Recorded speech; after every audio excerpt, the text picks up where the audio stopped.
I'm always looking for ways to show my cat how much I love her. And with Fancy Feast gems, I can pamper her whenever I want with a savory gravy on top of a gourmet mousse pâté. The pyramid shape makes serving simple, so all I have to do is peel and plate to make mealtime feel extra fancy. And with 2 entrees in every pack, it's easy to turn every day into the extraordinary. Fancy Feast gems. The Who's down in Who Newville were making their list, but some didn't know Walmart has the best brands for their gifts. What about toys? Do they have brands kids have been wanting all year? Yep, Barbie, Tony's, and Lego. Gifts that will make them all cheer. Do you mean they have all the brands I adore? They have Nintendo, Nespresso, Apple, and more. What about... So the Who answered questions from friends till they were blue. Each one listened and shouted, from Walmart? Who knew? Shop gifts from top brands for everyone on your list in the Walmart app.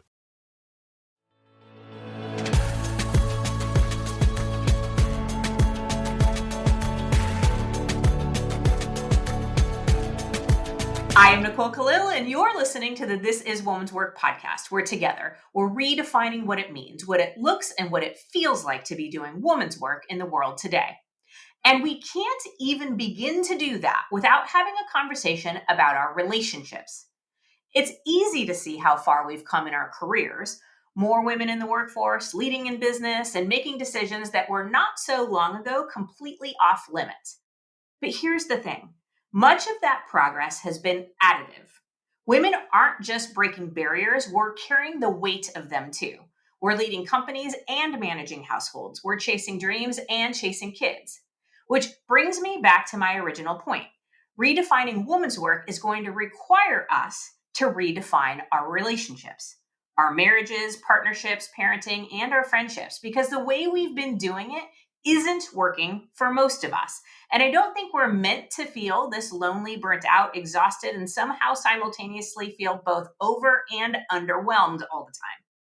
Do I want women to chase their dreams and celebrate their ambition? You bet your ass I do. But I also believe that we shouldn't have to burn ourselves and our relationships into the ground to get there. I definitely don't want the answer to be for women to have to sacrifice more. So I've brought in a leading relationship and mental health expert to help us rethink what fulfilling and lasting relationships need to thrive. Not just romantic partnerships, but possibly also friendships and within your community. Because, friend, one of the biggest lessons I've learned is this. While Jay is my favorite human on the planet, he cannot be my only human. I need my friends now more than ever. And when my life becomes so small, or when it feels so small that there's only space for work, being a wife, and being a mom, it has never really worked out well for me. So yes, this is about our marriages, but also about our friendships and the relationships that we build within our lives, because the new definition of woman's work is not meant to include us going it alone. So I'm thrilled to introduce our guest, Dr. Rachel Glik, a licensed professional counselor with over 30 years of experience helping couples and individuals build stronger, healthier, and more fulfilling relationships. She's the author of A Soulful Marriage, Healing Your Relationship with Responsibility, Growth, Priority, and Purpose, and is written for MindBodyGreen, an online magazine with over 10 million readers each month, and is a regular contributor to the Fox Morning Show in St. Louis. So, Rachel, Dr. Glik, thank you for being our guest. And I want to start by acknowledging, correct me if this stat is incorrect, but according to the American Psychological Association, it estimates the probability of first marriages ending in divorce is 41% in 2024. So all of that leads to you being here today and me asking, what does it take to build lasting and fulfilling relationships? Thank you. Well, first of all, thank you so much for having me. So what I have found through my own experience in being married for 36 years and also seeing clients with couples in particular for almost the same, and studying spiritual wisdom of Kabbalah, that it comes together that there are these 4 core ideas or consciousnesses that can guide creating, really taking control over your relationship and creating it. And I love what you're talking about for the empowerment component, because the first pillar, I call them 4 pillars. And the first pillar is responsibility, where we're each responsible for our own happiness and well-being. And I know for me, getting married in the 80s, being born in the, in the 60s, there was still a lot of focus on a man fulfilling you and that being your source of happiness. And that was really where my husband and I ran into our first huge bump. But that became the breakthrough that we're really he's not responsible for my happiness. I'm responsible for my own, and vice versa. So that includes self-care, that includes self-love. It means working on yourself and knowing yourself and really feeling like you're the one to hold your own North Star. And so that's the first pillar. And oftentimes I'm working with couples is we have to back up and go to pillar one because they're not grounded in themselves. And it's not all or nothing, but it's important to be mindful of that. I can see how having to go back to that first pillar would be probably pretty commonplace and incredibly important, because it's counter to what I think we have been taught, whether it's consciously or subconsciously, a lot of our lives, which is to find a partner is to find happiness. As 100%. opposed to, we can be in a relationship and not be happy, and we cannot be in a relationship and not be happy. Now, being loved does help me feel happy. But what I misunderstood, I think, before I met my husband, was that there were so many ways to be loved and there's so many ways to feel loved. And I could give myself that feeling. Yes. So all of that to ask the question, given that most of our listeners are women, where do you see women's biggest opportunity in this being responsible for our own happiness? What is popping up a lot? I think it's really the not feeling guilt for prioritizing oneself. There's a healthy way to prioritize ourselves, and it's actually the most responsible thing to do. And I think it's part of also finding our power. Our empowerment is not feeling this is for both partners, but I think especially for women, is to really not wait for your partner to be something or do something for you or be something to you for you to become the best version of who you want to be. It's an important first step to take that ownership over. I want to become my own relationship with myself is the foundation for everything I want to build with my partner. And that doesn't mean you don't address issues. Absolutely. That gets to pillar two. but the first thing is to look at where is it that perhaps something that's going on in my relationship, not be in the mindset, which is common, which is I'll change when they change. Or they're not giving me what I want, so I'm going to, kind of back up and it's counterintuitive. A lot of what I have found through studying spiritual wisdom, especially the wisdom of Kabbalah, is and life itself is it's counterintuitive to really make headway. So that's where I would encourage to back up and see first, where is it that this is showing me something that I know I need to work on in myself anyway. Maybe it's to believe in yourself, overcome your doubts, work on your own self-love as the first step, and then approach your partner with how you might be able to improve the connection or whatever's going on. Everything you're saying makes sense to my brain. I sometimes do better with examples, and I'm sure some people listening in might feel that too. Can you give us an example or like a how-to step that we could take if in the spirit of being responsible for our happiness and for our needs? If we find ourselves saying, oh, if only my spouse would do this, or if only this person in my life would give me this, then I would feel happy. How could we go about approaching that differently? Well, first is to change the mindset. That's why we need the consciousness of the pillar, that I'm responsible for my own happiness and well-being. That's pillar one. Then from there, we're taking a look at how is that if you feel like your partner isn't as supportive in the domestic side of things, let's just say, and you feel overloaded, or then the first step to take would be to take responsibility is like, where's my own self-care? Where am I looking outside for somebody to do something for me that I'm not doing for myself? And it's not to do that in a way that you then beat yourself up about it, or it's not a shaming approach. It's an empowering approach. And so that would be one example, or, because that's often the case. If someone feels overloaded or their needs aren't being met, we're not wired to think first, how am I not treating myself the way that I'm wishing my partner were treating me? Yeah, turning it inward, like you said earlier, kind of counterintuitive. Yes, exactly. Great. It's kind of quantum in that way. Mm-hmm. Okay, so then what is the second pillar? The second pillar is growth. And this is where I'll say to clients, and this is usually when people reach out for therapy, is because they're having problems with the growth. But what that means is they're fighting like cats and dogs, or they're disconnected, or it's the friction part of the relationship. And this is what I say, it relieves a lot of couples right away, is your friction is not a bad sign. In fact, if used properly, it's a gift. So the principle here is that the kind of byline to the growth pillar is that we use our friction to help us grow individually and closer together. And so inherently, we are here to grow. That's kind of the paradigm that I present from my own experience and from what I've studied, and it works. It's an effective approach. It's an empowering approach. So you want to like lean into the friction. We tend to avoid it or think it's really a problem. I picked the wrong person, or we reject what's happening in the present moment. And when we are present with, okay, I'm going to lean into this friction and see how this is showing me where I can grow. That's the first step. And then I'm going to see how we can use this friction for us to grow closer together.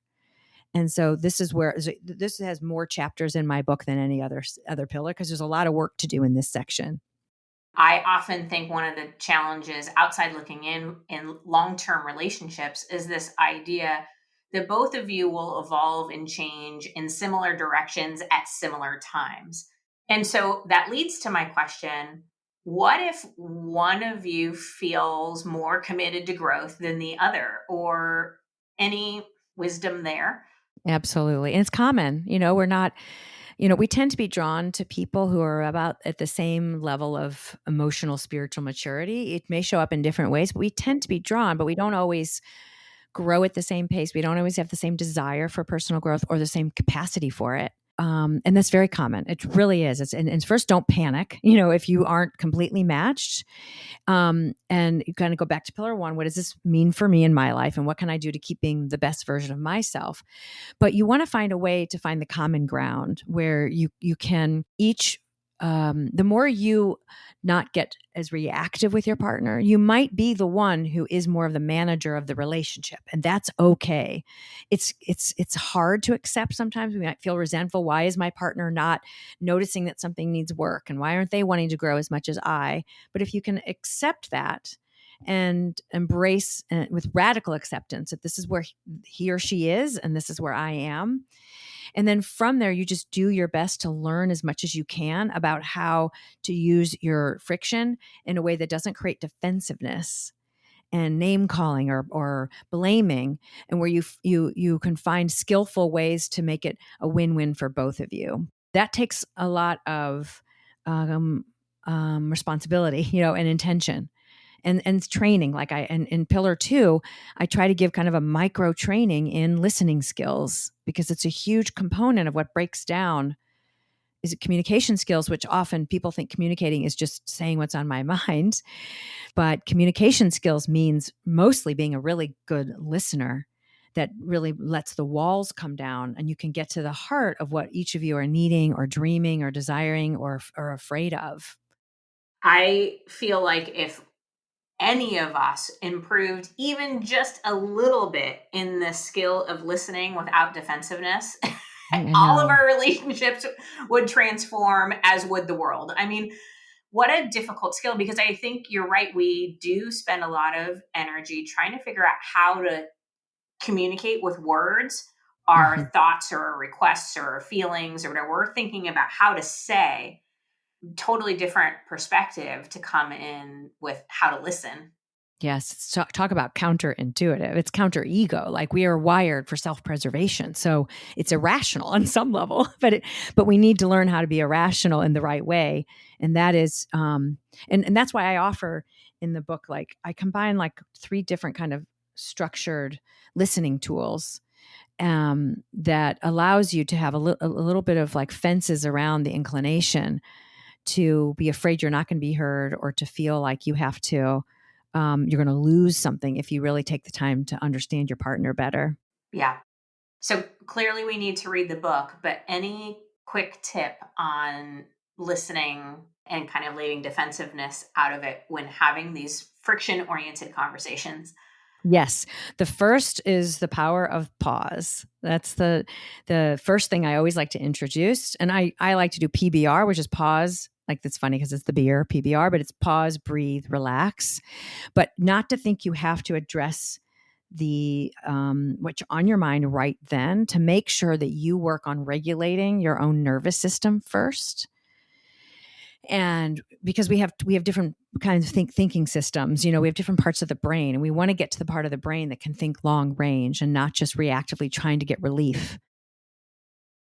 You know how we're supposed to drink a bazillion ounces of water every day? Cute idea, but between work, life, and trying to remember what day it is, hydration doesn't always make the cut, which is why I love Cure. Cure hydration packs make it simple. Plant-based electrolytes, no added sugar, just 25 calories, and it hydrates better than water alone. And you know I love me some efficiency. My favorite flavor is lemonade. It's light, clean, and doesn't taste like somebody dumped a candy store into your water bottle. I use it on long recording days, when I'm traveling, or any day I hit noon and realize that I'm running purely on caffeine. And when I need more than hydration, like pre-workout where I need all the help I can get, I grab Cure Energy. It's got natural caffeine and electrolytes that get me moving and help me survive the part where I question all my life choices mid-workout. Staying hydrated isn't just about drinking water. You need electrolytes too. That's why I love Cure. It's clean, it tastes great, and it actually works. And for This Is Women's Work listeners, you can get 20% off your first order at curehydration.com/woman's work with code Woman's Work. And if you get a post-purchase survey, make sure to let them know that you heard about Cure right here. It really helps support the show. Don't just drink more water. Upgrade it with Cure. Purina believes no one should have to make the impossible choice between their own safety and their pets. But nearly half of domestic abuse survivors delay leaving because they can't bring their pets with them. Through the Purple Leash Project, Purina is helping create more pet-friendly domestic violence shelters so survivors and their pets can escape and heal together. Visit Purina.com/purple to learn more. Abercrombie Kids is bringing the cheer all holiday season. And winter break means it's time for new outfits that are both festive and comfy. The last thing they need? New cozy coats for every occasion. Celebrate the season with Abercrombie Kids in the app, online, and in stores.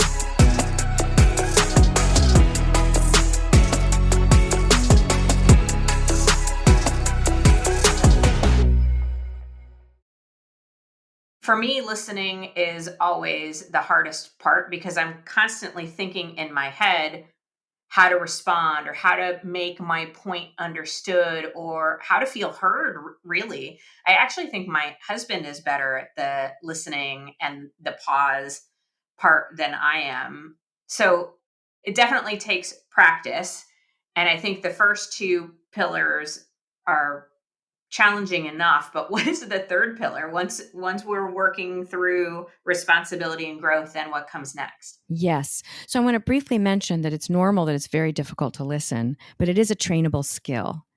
And that's why I offer structured exercises, because we need the structure to do it, and you can practice and get better. And the pausing and stepping aside to help you switch to a different system within yourself is a good first step. And then if you're looking for one simple thing, it's just to try to reflect back what you heard your partner say and take what I call the love seat listening method, which is where you take turns being speaker and listener.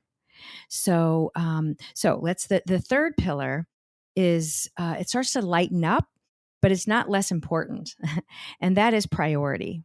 And this is where we want to explore, to what extent do you feel like you make each other the most important other person in your life, and in a way that they know it, so that yes, your relationship with yourself must come first, but do you feel cherished?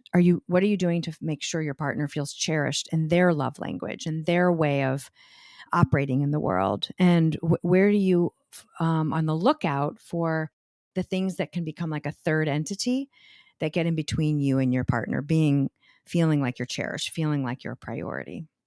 So where does understanding how the other person feels that way come into play? So what I'm thinking of is I can think of relationships where I've heard people say, well, I'm working so hard because I prioritize the family and I want to provide, or I'm doing all of the household tasks and making sure that house is put together and clean because that's my way of showing love and care for the family. Well, if the other person doesn't experience it as that, or it doesn't feel like that's how I want to be prioritized, how do we kind of find the way of doing it where it also is experienced as that? That's such a good question. So I have something that I call the marriage wheel, or it could be a relationship wheel, which has these 8 different types of intimacies, 8 facets of, or I call them friendships.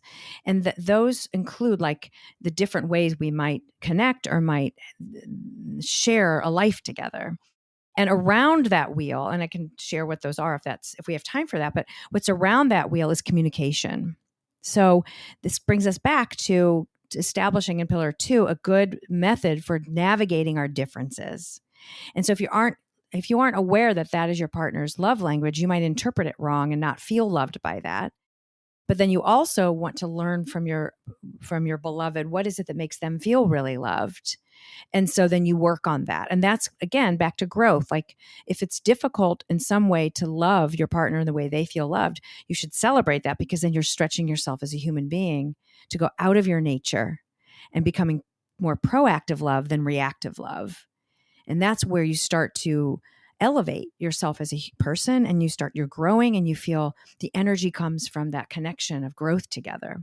So I think it's important you talk about your differences and you become more compassionate for how the other makes you feel loved. And I did this questionnaire to my friends and people that I see that really prioritize each other and their relationship, and they loved the question itself, which is, in what way does your partner, the little things they do or the bigger things that they do, make you know that you're number one? And that would be a good question you can ask your partner, is what are the ways and things you're already doing that make me feel number one?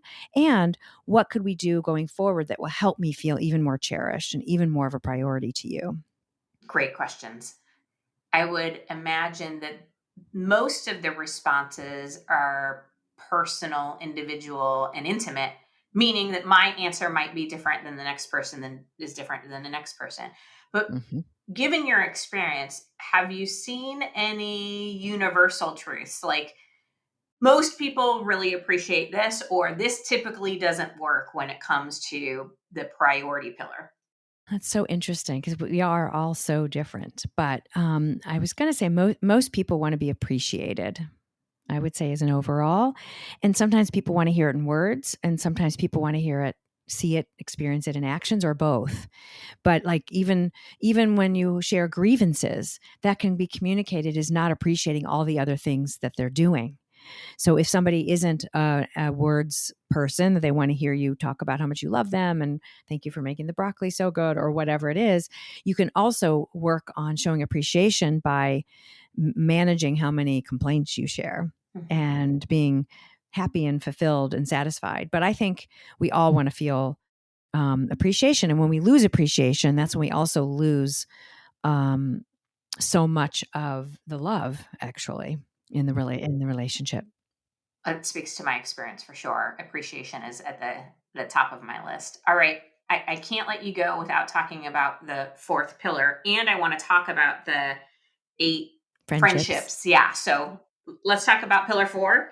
Okay, so pillar 4 is the least talked about, the best kept secret, which we learned, my husband and I, through the wisdom of Kabbalah especially. All of these really informed our relationship to go to the next level, along with my own experience in the psychotherapy world. But the sense of purpose, that you're here for bigger than just yourself. And not that we aren't important and we shouldn't. It's very valuable to be happy and also take care of your family. That has purpose too. But this is the kind of purpose that you might go outside your collective. And it doesn't have to be all the time, but to start seeing yourselves as an entity is a gift that you've been given, and your togetherness, and how can you use what you have collectively to make the world better. And that's can kind of gloss over some of the friction points, and it can add a new dimension. And you see, like, the key is to awaken generosity of spirit. And once you're in that mode, it's like you're in a frequency, then that is contagious for your relationship.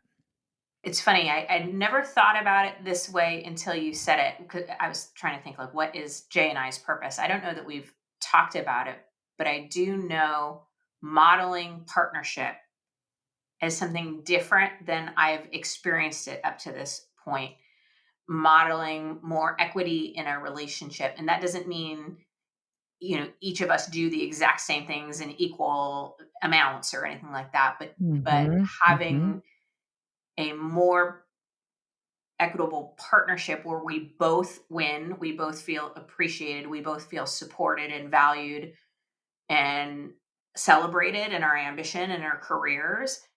I don't know that, again, we've had the conversation or defined that as our purpose, but it is a purpose that drives me, that feels bigger than just the two of us, or even with our Yeah. child too. Modeling that for JJ is really important to me. But yes, so how do we have this conversation about our purpose? Is that like a sit down, let's talk about Mhm. it? Are there some questions Yeah. to ask? Well, first of all, I'm so inspired by what you just shared that I think that there is many levels of purpose, and it's all about intention and consciousness. If you're aware that my partnership is healing my lineage, is forwarding our society, is creating examples of more human dignity and respect and possibilities, and then that's purpose, and that's purpose inside the relationship. Then there's purpose outside your relationship, is where you take it and you maybe with people you'll never meet, but that really expands us into the interconnectedness of all of us, and that has a spiritual nature to it. And so how to start is first to you could share with each other and ask, like, does it matter to you, to some sense of where do you see we have purpose? Is purpose in our relationship important to you, and in what ways? And how about we talk about how we might be able to pull our TTTs, our time, talent, treasure, our gifts, our energy, our love, our kindnesses, and see how we might be able to use a portion of that to then share outside. And you can make it, that's what this whole book is my husband and I coming together, talking about that on a regular basis. And so it's like, why don't we, but I ended up writing it, but he's in it throughout. And what we learned was kind of the laboratory for how we can use what we've gained and the gifts we've been given to pay it forward. So I think just talking about it's a fun topic, actually. It totally is. And I've not heard anybody bring that to the table. Jay and I do this thing we call family forecasting. We do it deeply a couple times a year, and then in between that as well. And we ask a bunch of questions and get on the same page with our finances and our date nights. Mm-hmm. But this is not on our agenda.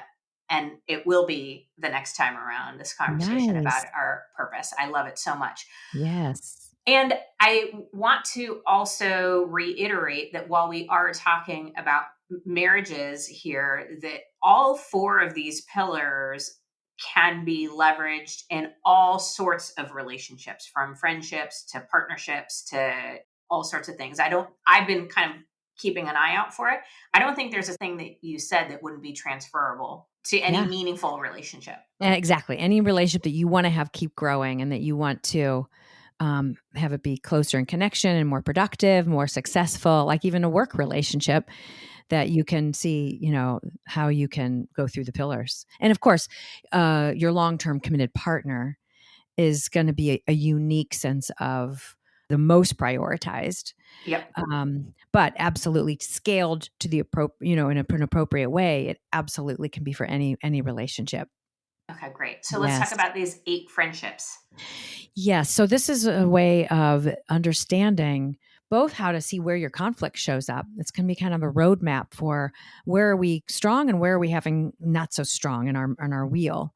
And then from there, how you can invest energy to make it stronger. And so I'll stay with the 8R. The first one is emotional connection, your emotional friendship. Now, like your confidant, can you trust each other? Um, do you share things? Can you be vulnerable together? Do you know that you're going to get a decent response from each other if you're, connecting? The second is your sexual or your physical/sexual, like touch and your sexual friendship. And then the third is if you have children or animals, it's your parenting friendship. How are you on the same page? Do you support each other? Do you divide the tasks in a way you feel good about? And then the fourth is your domestic friendship.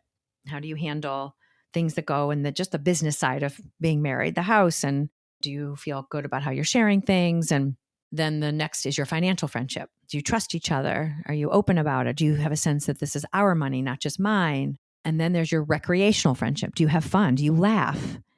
Is this like a best friend buddy that you just like can really enjoy time together and not just about work, not just about tasks in the house? Do you make sure that you're nourishing your fun? And then the next is your spiritual friendship. And that is either sharing something spiritual together or at the very least supporting each other's spiritualities. This is where purpose comes in. Do we feel a sense of that we have something bigger than us as part of our connection? Okay, so then what I missed, this one is interesting that I missed it because came to me last, and it's community. And that is that we're part of a larger community together. And this came to me because this is when some couples don't want to end the relationship because they're so part of a community. They have a family, their own nuclear family, their own extended family, their own, like spiritual organizations or neighborhoods or organizations if they work together. So that, and that can be a real enhancement that they really enjoy that part of their relationship, or that could be a source of problems that it's not balanced. There's too much focus on the in-laws or your parents. And I don't feel good about the way we connect with our larger community. Mhm. So. Okay, so I might take us down a rabbit hole, but this idea that any one person can be everything to us can be really challenging. And even as you went through that, and I feel very proud of my marriage, but I don't know that we're checking every single one of those boxes all of the time. And so back to that first pillar of responsibility, if we can't or aren't getting these needs are needs that we have to live a fulfilling and happy life. Yes. If we're not getting it from one person, does that change anything about our responsibility of still getting it, right? Like, so I might get more of the emotional connection I crave from some of my girlfriends than I do from my husband, who I tease is dead inside. He's not, but he's I love that you the can laugh best about it. with the most Yeah. emotional things. I guess my thought was one person may not make us happy, but getting these needs met probably will. Yes. And back to that first pillar of responsibility, if it's not going to be them, it's still our responsibility to get those needs met. Thoughts, reactions? I love it. I love the nuance these are the subtleties that it's such a creative process to be in a person, a human being, and in a relationship, because it's not just like black and white.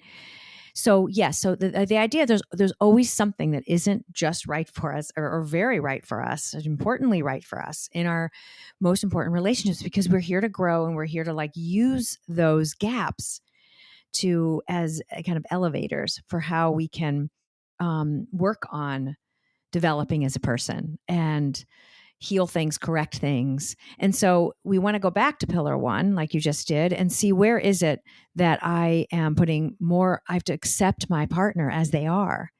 And it causes so much grief if we aren't able to squarely embrace where there is some gaps or lack, where you feel every marriage has lack, where there's something missing. And so then you use that. So, and that I say you need to go through a grieving process. And I don't mean that in a heavy way, but it is disappointing. It would be so nice if they were all but that's not the game. That's not the growth process. And that's not what makes it long lasting and fulfilling. So first to grieve and acknowledge, they are not as connecting emotionally as I would like. But the key is you want to see how you can work on it, not become where you need them to be, but what small step can happen that's approachable for your partner that makes it feel a little closer emotionally. Mm-hmm. And be creative about it, and also not think it has to be the way you think it needs to be. And then really go back to appreciation and be radical about it and keep listing all the other qualities that if you didn't have would be so hard that you have in this relationship. And then do workarounds, make sure you get your needs met, but don't ignore where it's missing completely in your relationship, because that's where the growth is. But you just might want to take it slow and keep it relative to what is going to be, is how they're wired. We're all wired so differently. Yeah. Yeah. the idea that we are growing and working on this together, and also leveraging, whether it be within ourselves or other people, to get our needs met. I'll also note too that you don't need to be married to want all of these things or to deserve or receive all of these things, right? So if Hmm. you are not in a committed long-term romantic relationship, you still get to be happy and you still get to get these needs met. It just might be in a different way. Exactly. Yeah, there may be a really close relationship in your life that's not that's more platonic, or that's just that you might find that you have to go through your wheel and see how are we doing and how can we grow. Or you have some friends or people in your life or family or colleagues or that serve different parts of the wheel. Right. But it's in our society today, we really expect a lot out of a long-term relationship. It didn't used to be that way. Yeah. So this is the modern relationship. It has all these components, but it definitely doesn't need to all come, the fulfillment doesn't need to come from only being in a long-term relationship. Yeah. Absolutely. I wish I would have had this wheel in my 20s and when I met Jay and all along. So, Rachel, thank Agreed. you. This conversation has been eye-opening, and I wish we had more time, but I know people are going to want to learn more. So let me remind our listeners that the book is called A Soulful Marriage. And if you go to drrachelglik.com, she has all the ways you can find and follow her, plus several ways you can buy the book. Rachel, thank you so much again for your incredible work and a really important conversation. Thank you so much, Nicole. This has been such a delight. My pleasure. All right. Let me close us out with a loving reminder that redefining woman's work is not about doing more, sacrificing more, or carrying more weight on your shoulders. And since it's not about that, we must shift how we approach our relationships, our marriages, partnerships, friendships, and even the relationships with ourselves. Because we aren't meant to go it alone or together, but feeling lonely. We aren't meant to burn ourselves out in the pursuit of having it all. The new definition of woman's work is about creating meaningful connections, supporting each other, and finding fulfillment, not just in what we do, but in who we do it with. So whether it's your partner, your friends, or your chosen community, let this be your reminder to nurture those relationships and to let them nurture you back. And if you're feeling overwhelmed, lonely, or burnt out, start with just one step. Maybe one of those 8 friendships. Reach out to someone, because connection isn't just part of the solution, it is the solution. And it also happens to be the new definition of what it means to be doing woman's work.